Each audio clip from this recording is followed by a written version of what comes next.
The creature we're after is right below the surface. Let me show you what I found. So if you can see down in there, that is the top ridge. And what I want to do is just whoosh. Whoa.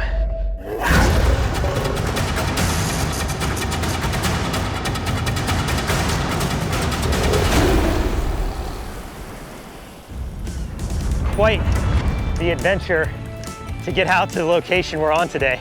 I had to paddle out about 1.5 miles from the marina here on the South Shore, just south of Boston. And now we're on foot because the water is way too shallow to paddle. We're going to park the kayak just up here and try to anchor it so it doesn't float away. And hopefully the tide doesn't come back in before we get back to the kayak. That would be a bad day. I'd be swimming 1 mile back to home.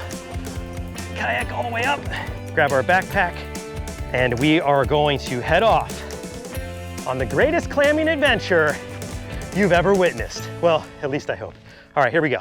As we get more into this estuary, you'll see there's going to be more and more shell debris around because there are a lot of things out here in this environment that eat these bivalves. This place in particular has a high concentration of softshell clams, today's target species. And I can see what we're looking for just ahead of us. Woo. All right, everybody.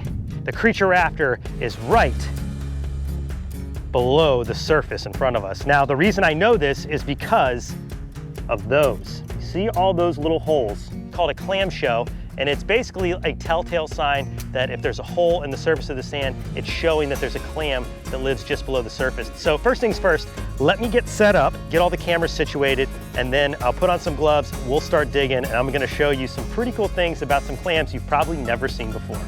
Here we go. The clams we've been searching for today that we've traveled miles to find are just a few inches below the surface. Now, there's no way to find these clams without getting a little bit dirty, so we're just gonna embrace it. I'm using gloves because I'm worried about getting sliced by all the shells and fragments that are in the soil. All right, here we go.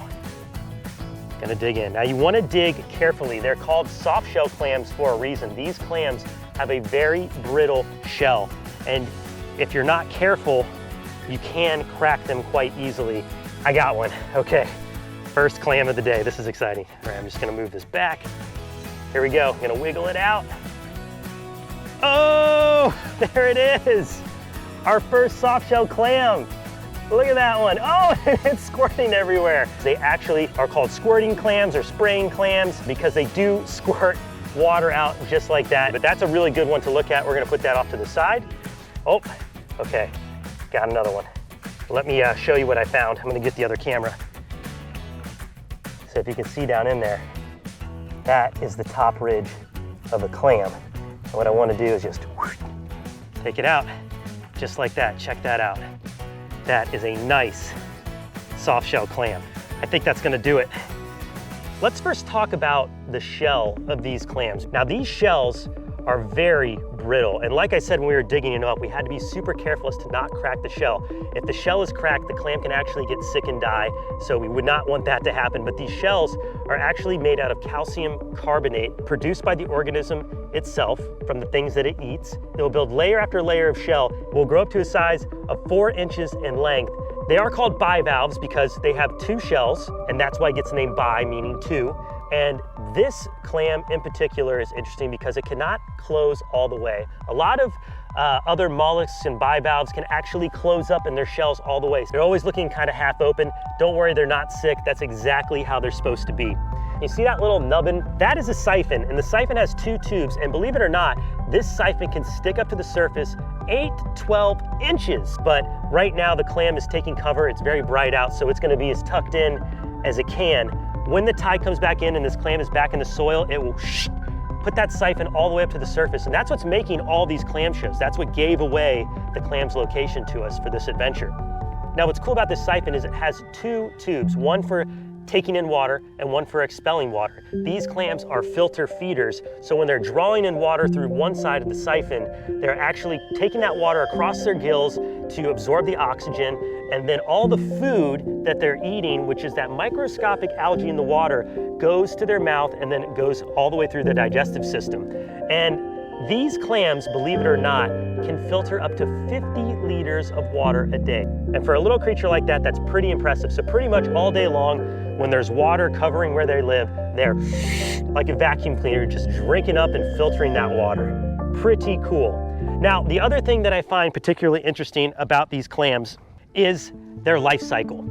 They don't start life right here in the soil. They actually start as planktonic larvae. So the male and female clams will spray their gametes and their eggs into the water column through their siphons, and they will float out to sea. Now, when those eggs hatch, for the first few weeks of life, these clams are actually free swimming organisms, or larvae. And when they grow big enough and become heavy enough, they will actually sink to the bottom. They will affix themselves to grow even larger by using byssal, which is that spider web-like strandy stuff. Now here's the really interesting part, and the one that really impresses me. These clams know when they grow large enough, release that byssal, and they will actually ride the tide back into the estuaries. And once they find the perfect spot with the right kind of soil, they will use their foot and they will dig down. And once they're there, they will spend their entire rest of their existence right in that place, which could be up to 12 years. And I think that life cycle has to be one of the most impressive things that I learned when researching this bivalve. And I'm happy that I finally got to share it with you here today and to show you these really cool and bizarre softshell clams. Well, that about does it for us. Let's put these clams back and head home. I'm Mark Binns. Be brave, stay wild. We'll see you on the next adventure. All right, back you go. If you enjoyed this adventure, make sure to check out the time we explored the West Coast for a whole new cast of spiky and slimy tide pool creatures.